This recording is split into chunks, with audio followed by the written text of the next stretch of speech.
如果你或者你身邊嘅親人今年啱啱好介乎45到70歲，聽我講一句勸，請你務必停低睇完呢條片，因為接下來我講嘅呢5件事會直接決定你下半生係享清福定係受活罪，甚至會影響你全家嘅財運同風水。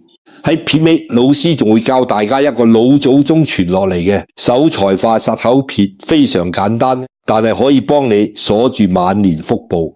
大家一定要睇到最後。各位老友記，大家好，好多人同我講，老師啊，我捱咗大半世，終於供完層樓，仔女又出身，依家40幾、50歲或者退咗休60幾，終於可以唞下氣啦。我諗住下半生就係抱下孫，飲下茶，安享晚年㗎啦。如果你真係咁諗，覺得45歲之後就係踏入咗人生嘅安全期，我只能夠講，你對易經、對因果定律真係一無所知。45歲到70歲喺我哋命理學同國學智慧嚟講，絕對唔係咩可以放鬆嘅階段，相反，呢個係人生最大嘅一個關口，係一個氣場同福報大洗牌嘅生死劫。點解我會講得咁嚴重？大家不妨靜低心嚟回想下，你身邊有幾多老朋友、老街坊，明明前半生順風順水，身體健康，一到50幾60歲，突然之間就生一場大病，甚至走得不明不白。又或者本嚟辛辛苦苦儲落一筆安老嘅退休金，無啦啦因為信錯人買錯投資產品，或者冇底線咁幫仔女還債俾首期，搞到一鋪清袋，臨老先嚟食谷種，甚至搞到屋企家嘈屋閉，老伴反目，呢啲悲劇，你以為係偶然啊？你以為係黑氣？唔係啊，呢啲全部都係因為睇唔透因果，犯咗中年同晚年嘅大忌。特別係台灣同香港嘅朋友，45到70歲呢個階段正係處於三文治嘅夾心階層，上有高堂要照顧下，有仔女要操心，有啲仲要幫手言順，面要完個孫又要面個仔。你以為自己係屋企嘅頂檔柱，係萬能卡嘅，其實係不知不覺間，你已經變成咗一部無休止嘅提款機同免費保姆。你日日提心吊膽，怕自己病，怕失業，怕仔女買唔起樓，結唔成婚，你要將自己所有嘅時間、金錢、精力，甚至健康，全部向外抌落去無底洞嗰度。呢種被親情更價嘅生活，你敢話自己過得開心？你敢話自己冇覺得委屈？大家記唔記得我以前成日去茶樓飲茶，見過一位街坊，我哋叫佢做財叔。財叔後生嗰陣好威水㗎，做生意賺落唔少，到佢60歲退下來，本來有2層樓揸手，點知個仔話要重用財叔，二話不說賣咗1層樓打本俾個仔。過2年個仔生意失敗，仲欠落周身債，財叔心軟，又將自住嗰層樓都攞去抵押，結果呢，而家70幾歲，兩父子租緊間100幾呎嘅屋，財叔仲要日日去執紙皮做看更幫補家計。最心痛嘅係個仔反而日日喺屋企怨天尤人，怪個老當初幫得佢唔夠，搞到佢失敗。各位老友記，呢啲悲劇日日都喺我哋身邊上演緊。點解會搞成咁？唔係財叔唔夠實個仔，而係佢犯咗因果大忌。佢以為傾家蕩產去幫仔女係父母無私嘅偉大，其實喺因果定律嚟講，呢啲叫愚痴。喺易經入面，由中年步入晚年卦象係應該由匡卦嘅自強不息向外擴張，慢慢轉向爻卦或者坤卦嘅退守內斂同包容天地萬物，都有佢嘅規律。春夏生長，秋冬收藏。你到咗秋天、冬天嘅年紀，仲係要學春天、夏天咁樣去衝、去爭、去強求、去操控身邊嘅人同事。呢個就係逆天而行，逆天而行點會有好果子食？你越係向外強求呢，你生命嘅磁場就越容易漏財，你累積咗半生嘅福報就越容易被透支。如果你最近成日覺得心煩氣躁，夜晚眼光光等天光，明明冇買咩大件嘢，但係手頭硬係好緊，又或者同另一半同仔女講唔夠2句就起火，關係越嚟越差。大家聽好啦。呢個唔係更年期或者衰老咁簡單，呢個就係你生命氣場出現漏財漏福嘅先兆。你嘅福報正喺度一點一滴咁流失緊。點解有啲人晚年可以行步路都健步如飛，仔女孝順自己，又有閒錢去飲茶旅行，爽過做神仙，而有啲人就要望天打卦，受盡冷眼呢？分別就喺於醒水嘅人識得喺呢個45到70歲嘅黃金轉折期做好收同床嘅功夫。今日老師就同大家徹底拆解呢個生死劫。我總結咗5個生存法則，呢5件事你聽落可能會覺得好反常理，甚至覺得有少少自私，但係大道至簡，真理往往就係打破常規嘅。你只要做到呢5點，我包保你下半生可以將流失緊嘅福報全部鎖死，仲可以帶旺埋你成家人嘅風水。準備好未？大家深呼吸，放鬆心情嘅，我哋即刻入正題頭。接下來一堂課講第一件最重要，但又係全天下最多父母犯錯嘅事。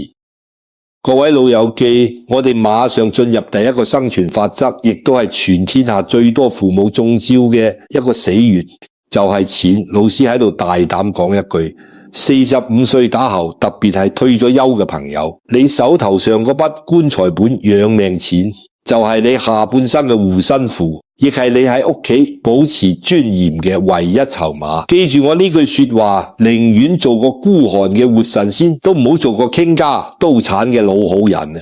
拒絕做提款機，千萬唔好傾家，高產去為仔女填氹。好多台灣同香港嘅老友記聽見呢句話，可能心入面會有條刺。老師你講到咁絕，嗰啲仔女係我身上跌落嚟嘅肉。佢哋有困難，我做老豆老母嘅，點可以見死不救啊？幫仔女買樓結婚，唔係我哋做長輩嘅責任咩？嗱，大家聽好啦，就係呢種所謂嘅偉大，就係呢種無私奉獻嘅錯覺，害死咗無數本來可以安享晚年嘅老人家。以前嘅社會講養兒防老，但係依家呢個世代，你睇通睇透未？依家係養老防兒啊！45歲到70歲呢個階段，你班仔女啱啱好係20幾30歲，正正係踏入社會結婚生仔、仲驗同買樓嘅人生高尖期。香港同台北嘅樓價有幾低，大家心照啦。後生仔揾食艱難，呢個係事實，但係呢個唔代表你要攞自己嘅命去填佢個窿。我同大家講個真實案例，等大家醒一醒。我有個舊客，我哋叫佢陳阿姨，今年60有5，住喺台北。陳阿姨前半生好慳家，同老公辛辛苦苦儲咗差唔多成1000萬台幣嘅退休金。本來兩公婆退咗休，得閒去下陽明山行山，去下飲茶，日子過得不知幾舒服。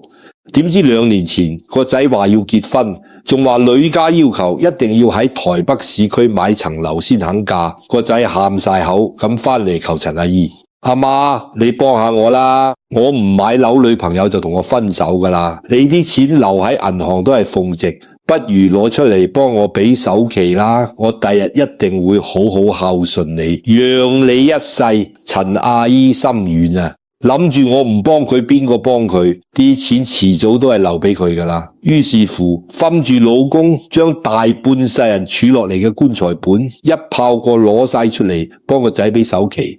結果呢，層樓係買咗，新抱都娶咗，但係個仔每個月要供樓，壓力大，根本冇多餘錢俾家用。陳阿姨最慘嘅係咩？大半年前，陳阿姨突然中風入院呢，需要一大筆錢做手術同埋後續嘅物理治療。老公急到成羅比洋蟻咁，打電話叫個仔攞錢救命。你估個仔點答？個仔喺電話嗰度話：老廖，我真係冇錢啊！每個月供樓已經月光族，依家老婆仲大咗肚，邊度有錢俾阿媽做手術呢？不如阿媽去公立醫院排隊，慢慢等啦。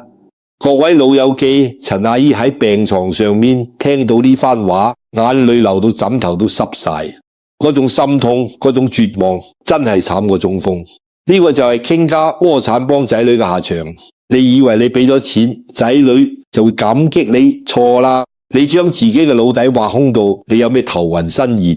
你連自救嘅能力都冇夠。病床前無孝子呢句話唔係話仔女天生衰格，而係現實生活嘅壓力根本唔容許佢哋做孝子啊！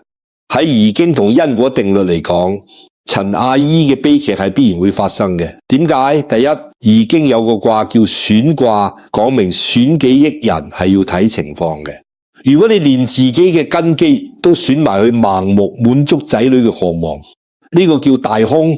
你連自己個地基都拆咗成間屋，一定冧。第二，喺因果上嚟講，每個人出世都要自己要食嘅苦，有自己要行嘅路。你班仔女買唔起樓，從嚴失敗，憎人周身債，呢啲係佢哋自己命中注定要經歷嘅劫數同磨練，係老天爺用嚟教佢哋成長嘅學費。你估你幫佢俾咗首期，幫佢還咗卡數，係幫緊佢？錯大錯特錯，你係喺度強行干預佢嘅因果，你搣奪咗佢哋承擔責任、經歷挫折嘅福報。你越幫佢就越覺得理所當然，佢就越唔識得珍惜。你養出一個巨嬰，最終反噬嘅一定係你自己。萬般帶不走，唯有業隨身。你幫佢頂咗個苦果，老天爺就會將呢個惡業算落你嘅頭上。所以好多老友記一幫完仔女傾家撈產，自己就馬上行衰運，唔係生大病就係惹官非，呢啲就係因果報應嘅。所以45到70歲嘅你哋聽老師一句限，守住你嘅老本就係守住你嘅風水。由今日開始學識自私少少，仔女問你借錢投資唔借，叫你幫手俾首期話冇錢，要學識扮窮。你甚至可以同仔女講，老勞老母依家年紀大，周身病痛，啲錢要留翻嚟睇醫生保命㗎，你哋自己嘅路自己行啦。記住將錢留喺自己身邊，唔係叫你帶入棺材，而係俾自己一個安心，一個底氣。你有錢喺手，第日行得走呢，可以自己請看護，可以去好啲嘅醫院，唔使睇仔女面色，唔使拖累屋企人啊！呢個已經係你對仔女最大嘅慈悲，亦係你為自己積下最大嘅陰德。大家明唔明呢個道理？守財就係守命嘅。接下來一堂課，我哋講第二個生存法則。各位老友記，聽完頭先講嘅死守養命本，個心係咪定咗少少？嗱，講完錢，接下來一堂課，我哋馬上進入第二個會無聲無息抽乾你腹部嘅無底洞，就係人際關係。第二個生存法則，老師要教大家6個字：人際做感法，狠心推圈。數十好歲到70歲呢個階段，我哋嘅體力、精力甚至心力都已經大不如前後生嗰陣。我哋為咗揾食，為咗上位，要係咁擴發社交圈子，去應酬，去交際，呢個叫做家法。但係到咗中年步入晚年，如果你仲係周圍去應酬，日日掛住做和事佬，甚至為咗所謂嘅面子去做爛好人，我話俾你知，你呢個係喺度慢性自殺。大家回想下，你大半世人有幾多時間係真係為自己而活？我哋台灣同香港嘅傳統觀念最中意講面子，講人情世故，親戚叫到唔好意思推，朋友聚會唔想去都要夾硬去，甚至連三姑六婆嘅閒言閒語，你都要擺喺心度怒氣幾日。呢啲係咩啊？喺因果同氣場學嚟講，呢啲全部都係消耗緊你生命能量嘅吸血鬼。我先講第一種吸血鬼，無效社交同攀比群組。依家科技發達，個個老友記部手機入面都有10幾個 WhatsApp 或者 Line 群組，小學同學群、舊同事群，甚至乎咩中餐會。大家平時喺入面做咩啊？除咗朝早發張早安蓮花圖，最常見嘅就係暗中攀比。今日老李發張相，話個仔喺信義區買咗層豪宅，聽日陳師奶又話個女嫁咗個有錢人，去咗歐洲度蜜月咧。你睇完之後，心入面係咩滋味？你望下自己個仲喺度揾工嘅仔，再望下銀行個戶口，個心係咪噏住，甚至成晚都瞓唔住咧？嗱，呢啲就叫暗號。你以為只係睇下手機，其實人哋嗰種炫耀嘅負面磁場已經通過屏幕干擾緊你嘅心境。你越睇就越焦慮嘅，越睇就越覺得自己半生人好似好失敗咁。老師教你由今日開始學識斷捨離，嗰啲成日中意炫耀、成日散播負能量、怨天怨地嘅群組，狠下心腸，一係設定做靜音，一係直接退出，唔好覺得唔好意思。45歲之後，你嘅注意力就係你最寶貴嘅財富，絕對唔可以浪費喺呢啲無謂人身上。再講第二種，亦都係最攞命嘅吸血鬼，冇底線嘅親戚同自錢黨。有啲親戚平時過年過節連個電話都冇過，一打嚟就係喂，表哥啊，我最近盤生意周轉唔靈，或者個仔要出國留學差少少，你借住10萬8萬嚟應下急啦。好多老友既死要面，又或者覺得親戚一場唔借好似好衰咁，於是乎打住念皮充潘子借咗出去。結果呢，你借錢出去嗰陣呢，佢當你係恩人，到你要追佢還錢嗰陣呢，佢當你係仇人。我有個台灣嘅聽眾李師奶，佢就係典型嘅爛好人啊！佢叔仔話要搞生意，向佢借咗50萬台幣。李師奶心軟借過，結果過咗3年啊，叔仔生意係賺咗錢，仲換咗部新車。但係就直接唔提還錢嘅事，李師奶去問佢攞，叔仔仲要反咬一口。阿嫂，你同阿哥咁有錢，幾十萬濕碎啦，使唔使追命咁追啊？逼死我你開心呢？李師奶激到血壓飆升，差啲入廠。你睇借錢俾人，不但只破財，仲要受氣，連親戚都冇得做。各位喺易經入面講求陰陽平衡，有借有還先喺天道。一個人如果下下都要靠借錢度日，或者利用親情去撳價你，呢個人本身嘅磁場就係一個黑洞。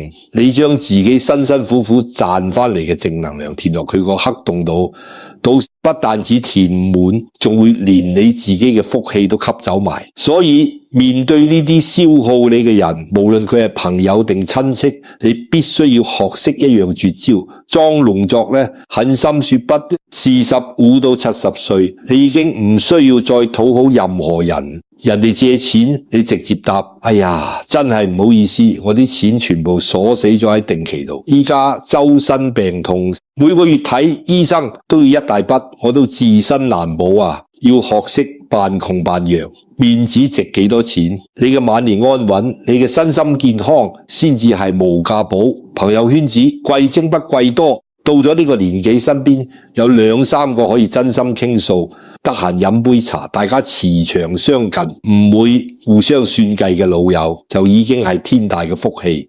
其他人通通請佢哋出你嘅生命圈子暫斷，無效社交，遠離吸血親戚，將能量收翻嚟，擺喺自己身上，擺喺老伴身上嘅。當你嘅圈子乾淨咗，你嘅心就自然會靜，心靜，福報自然就會積聚。大家話係咪呢個道理？講完呢點，接下來一堂課我哋講第3個生存法則。各位老友記，講完要守住啲錢，斬斷無效嘅人際關係。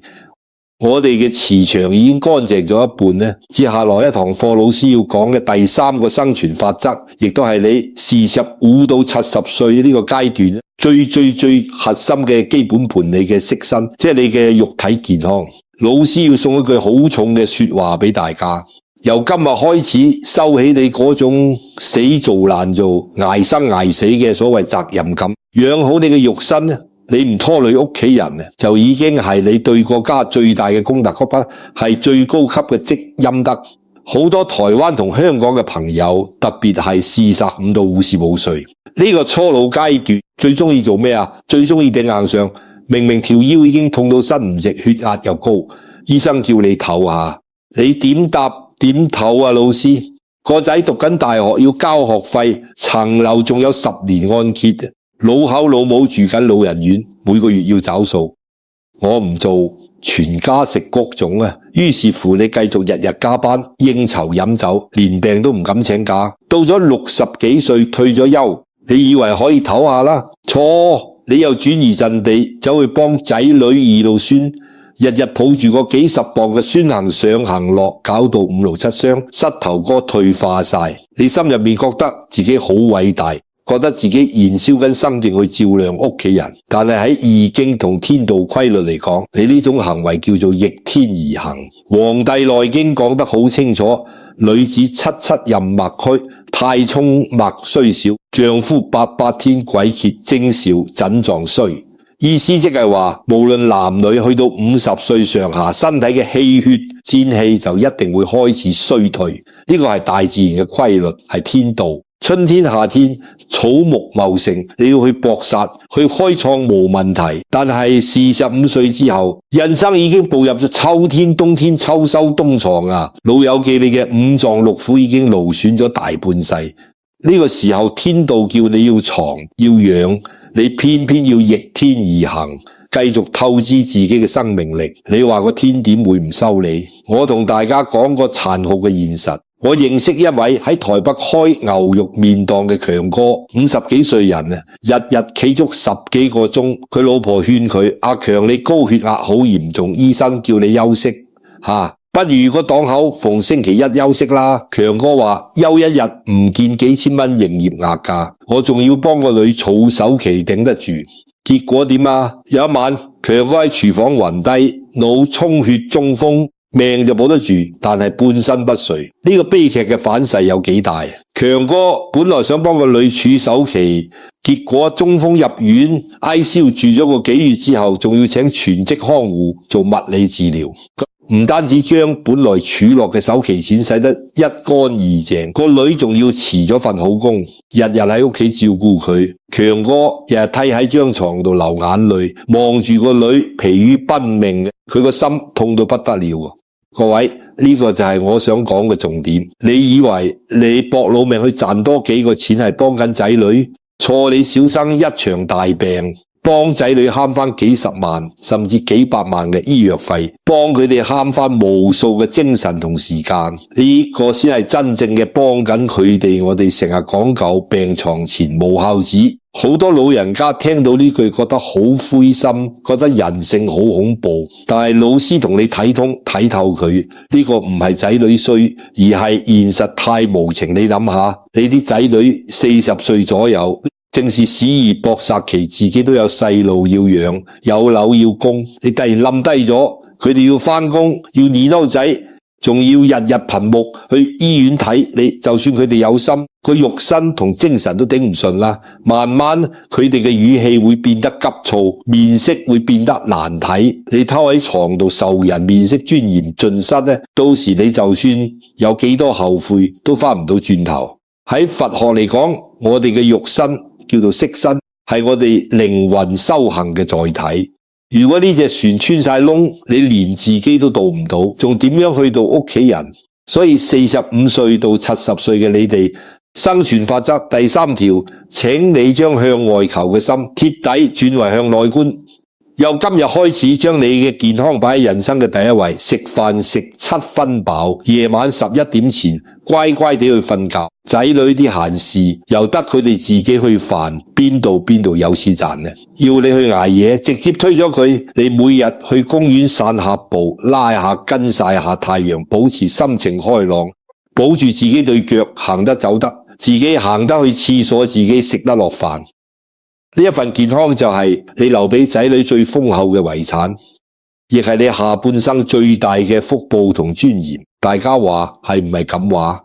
接下來一堂課，我哋講第4個生存法則。各位老友記，聽完前面3點，大家嗰個心係咪開始通透少少？接下來一堂課，老師要講第4個生存法則。我事先聲明，呢一點聽落會非常之反常理，甚至會陰覆你大半世人嘅價值觀。好多老友記第一次聽會覺得，老師你係咪教壞人啊？點可以咁自私㗎？但係如果你聽得明做得到，我包保你下半生喺屋企嘅地位會直線上升。你啲仔女仲會突然之間變得生性同孝順。呢個法則就係收起你嘅勞碌命，學識扮弱示弱，逼仔女成長。我哋台灣同香港嘅華人父母有一種好悲哀嘅通病，就係患上咗過度奉獻綜合症。你哋由45歲開始睇住嗰啲仔女出嚟社會做嘢，結咗婚，生埋孫，你哋個心硬係唔安樂，覺得後生仔辛苦，於是乎大包攬，將自己變成咗屋企嘅全職無薪高級工人，每日天未光就去街市霸位買最靚嘅餸，晏晝嗰度去學校接孫放學，返到屋企洗衫掃地，夜晚煮埋9大燴，等仔女放工食。仔女放工返到嚟鞋都唔脫，就攤喺梳化度滑手機打機。你呢？你仲喺廚房嗰度身水身汗洗緊碗。如果有一晚啲湯淡咗少少，或者啲衫洗遲咗，仔女仲要黑面發脾氣。阿媽你搞咩啊？咁小事都做唔好，你個心鬱唔鬱結啊？你捱生捱死，周身骨痛，換嚟嘅唔係感恩，而係奉旨。佢哋覺得你做呢啲嘢係理所當然嘅，因為你叻啊嘛，你搞得掂啊嘛。喺易經同陰陽學說入面，呢個世界係講求能量守同陰陽互補嘅一個家庭嘅磁場，就似一個太極圖。如果做父母嘅你表現得太強勢、太能幹、太過無私、陽氣太盛，咁你嘅仔女就自然會退化，變得依賴懶散、無責任感、陰氣極盛。你越叻，你啲仔女就越廢。你將佢哋應該經歷嘅磨練、應該承擔嘅家庭責任，全部搶晒嚟做，你其實係剝奪緊佢哋成長嘅機會。我有個聽眾黃師奶，60幾歲喺屋企就係一個女鐵人。有一次佢真係頂唔順，發高燒到39度，拋咗喺床度起唔到身。你估屋企變成點？個仔同新抱完全亂晒坑，雪櫃冇嘢食，啲孫餓到喊，兩公婆為咗邊個請假，任頭孫喺度大吵大鬧，個仔仲要走入房怨黃師奶，阿媽你早唔病遲唔病，偏偏今日病，你搞到我哋而家踢晒腳啦。黃師奶流住眼淚打電話俾我，問我點解會咁。我同佢講，黃太，呢個就係你平時做得太多嘅報應，你從來唔俾機會佢哋去承擔，佢哋點會識得體用你嘅辛苦。老師今日教大家一個破局嘅絕招，老子道德經入面講得最透徹嘅智慧，柔弱勝剛強。45到70歲，你要開始學識退位讓賢，學識扮弱裝病嗌辛苦。由聽日開始唔好再做萬能爬。如果個仔叫你幫手執房，你要摸住條腰話，哎呀，阿媽條腰骨退化，痛到身唔直，你自己執啦。如果新抱話今晚想食大霸蟹，你要話，哎呀，阿媽今日頭暈暈，企唔到咁耐廚房，不如你哋今晚叫外賣，或者你哋落廚煮個麵俾阿媽食啦。如果仔女想將個孫揼俾你全天候照顧，你要狠下心腸。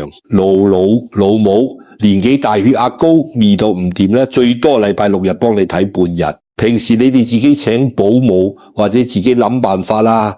我知你一開始咁做，仔女一定會反彈，一定會怨聲載道，甚至屋企會有一段時間亂七八糟。你個心一定會好內疚，覺得自己好似好衰，好唔負責任。但係老友記，你必須要忍住，呢個就係陣痛期。當你真正企硬嘅，死都唔出手嗰陣，你啲仔女冇得依賴，佢哋自然就會被逼住去學煮飯，學做家務，學點樣去分配時間呢度仔，當佢哋自己親自落手落腳去做。切菜切到手，半夜起身圍奶眼光光嗰陣，佢哋先會真正體會到，原來當初阿爸阿媽為呢個家付出咗幾多，佢哋先會真正生出感恩嘅心呢。你嘅退就係佢哋嘅進，你嘅弱就係佢哋強嘅開始。好多長者覺得退下來咩都唔做，自己就冇咗價值。錯啦，你最大嘅價值就係平安健康咁坐喺屋企做定海神針，你唔使事必躬親，你只需要喺佢哋搞唔掂嗰陣，俾佢人生經驗嘅建議佢哋聽，咁就夠啦。把頭家嘅責任交棒俾下一代，等佢哋去到擔大旗，你卸低呢個重擔，你嘅晚年先可以真正做到無事一身輕，呢個先係真正嘅大智慧，真正嘅大慈悲。大家話呢個懶人，你由今日開始肯唔肯做？接下來一堂課，我哋講最核心嘅第5個生存法則。各位老友記，我哋終於嚟到今日嘅第5個生存法則，亦都係全篇最核心、最深層次，但偏偏係99%嘅人都會忽略嘅一個天機。前面講嘅死守養命本、狠心退圈、保重肉身、學識示弱，呢啲全部都係術嘅層面。而接下來一堂課老師要講嘅呢一點係道嘅層面，係決定你下半生甚至你成個家族風水好壞嘅終極關鍵。呢個法則就係守住你嘅好脾氣，脾氣就係你下半生最大嘅護身符，亦係你帶旺全家嘅最大風水。我哋台灣同香港嘅長輩，特別係45到70歲呢個階段，好多人都有個致命嘅通病嘅，叫做刀子嘴豆腐心。你明明心入面好殺屋企人，明明出錢又出力，但係把口就衰到無人有，一開口就成陣火藥味。例如你辛辛苦苦煲咗碗靚湯，等個仔放工返嚟飲，個仔 OT 到夜晚10點先返，一入門口，你明明係心痛佢辛苦，但係一開口就變成鬧和人啊！死返嚟啦咩？當屋企係酒店啊，啲湯翻熱咗10幾次，唔飲到咗佢啦，以後唔好旨意。我煲個仔本嚟做嘢已經做到一肚氣，返到屋企想求個安樂窩，點知一入門口就被你兜頭淋一盆冷水，結果兩母子大吵一場，成碗湯倒落坑渠，大家成晚都眼光光瞓唔着。你委唔委屈？你覺得自己出錢出力做大半世人，點解啲仔女咁唔孝順，咁唔體諒你？老友記，你聽老師講，喺佛學入面有一句說話叫做一念根心起，百萬障門開，又叫做火燒功德林。意思即係話，你無論平時做咗幾多好事，對屋企人有幾大貢獻，俾咗幾多錢仔女買樓，只要你發一場大脾氣，你累積落嚟嘅所有福報、功德同情分呢，就會俾你呢一把無名火燒到乾乾淨淨。你做得再多，你把口一出惡言，一切歸零。我成日睇上睇八字，見過好多家庭，有啲老人家窮到身，住喺公屋或者老舊公寓，但係佢哋笑口常開，從來唔鬧仔女，見到孫仔孫女就笑肺慢。佢哋嘅仔女反而好中意返屋企，一到放假就買晒餸返嚟同老人家食飯，一家人有傾有講，仔女嘅事業亦都順風順水。相反，有啲老人家好有錢，幫仔女買樓買車，但係日日喺屋企怨天怨地，鬧老伴無用，鬧新抱唔識搣到孫，鬧個仔唔上進。結果呢，間大屋冷冷清清，仔女過時過節都唔想返嚟，就算返嚟放低盒月餅，坐唔夠半個鐘就藉口走人。呢啲老人家就日日對住四面牆流眼淚，覺得自己命苦。呢個就係風水啊！各位，家和萬事興，從來都唔係一句老土嘅口號，而係宇宙間最強大嘅因果規律。一間屋嘅風水好唔好，唔係睇你擺咗幾多隻貔貅，又或者掛咗幾多塊八卦鏡，而係睇呢間屋入面嘅氣場。